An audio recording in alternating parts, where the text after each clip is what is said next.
when you're sparring. All right, what we're seeing now is what happens if you kick your opponent below the hogu, below the chest guard. You receive the gamchum penalty for kicking the leg.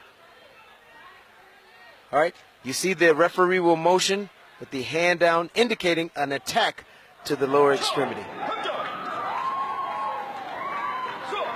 Now, if an athlete lifts his leg, his cut kick lower than the hogu, you have to immediately follow that lift with a subsequent technique. If you do not follow that with another technique, with an attempt to score, you will receive the gamchum penalty.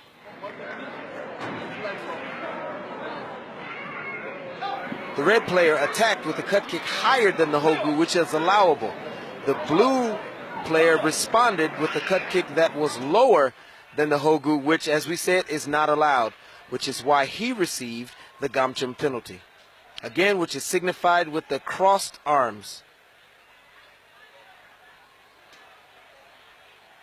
The blue player lifted the cut kick lower than the hogu, but immediately followed it with a technique, which is allowable. As long as a technique immediately follows that technique, you are able to follow up without receiving a gamchum penalty. Red player pushed while the blue player was attempting a technique.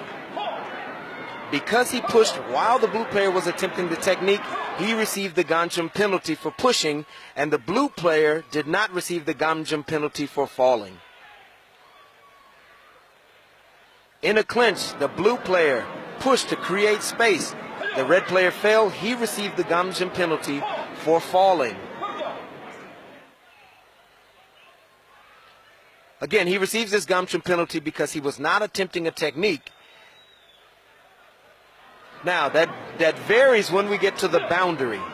The blue player created space by pushing the opponent, but he pushed him out of bounds, which results in a gamchum penalty, which is indicated by thrusting the hands forward for the pushing motion.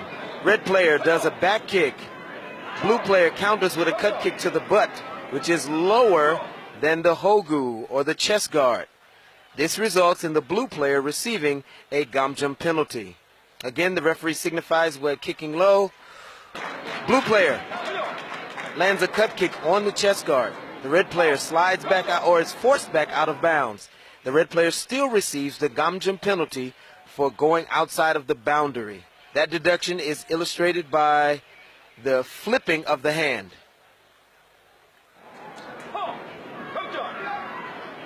Red player delivers a cut kick to the hogu. Blue player falls. He receives the falling penalty because he was kicked in a legal scoring area and fell.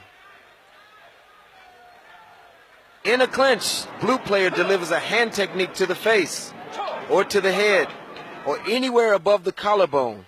The blue player receives the gamchum penalty for striking the face. In a clinch, the blue player grabs the red player's chest guard.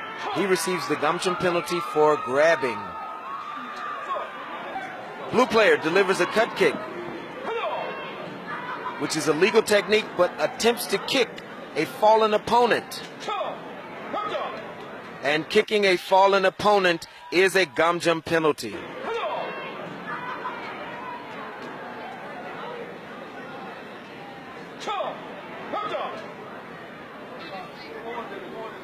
So even if an athlete lifts his leg for the cut kick and it's above the hogu and it's an acceptable height, you still have a maximum of 3 seconds to have your foot off the ground before you receive the gamchum penalty.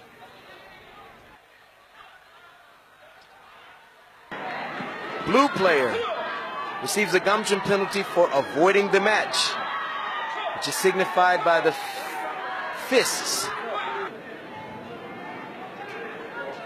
Now the blue player receives a gamchum penalty for unsportsmanlike conduct, taunting or goading another opponent, which we must note is not the way Mr. Robinson, Ethan Robinson, the blue player, carries himself. Here we have an irate coach who has gotten out of the 1 meter coaching square. He receives for his player a gamchum penalty for unsportsmanlike conduct. And then he attacks. Perhaps this young man has been worked too hard, and now he's having a fit. This, we hope, helps you understand some of the rule modifications that are in play as of 2017. As always, we strive to make sure that you completely understand the field of play so that you can give your very best in the field of play.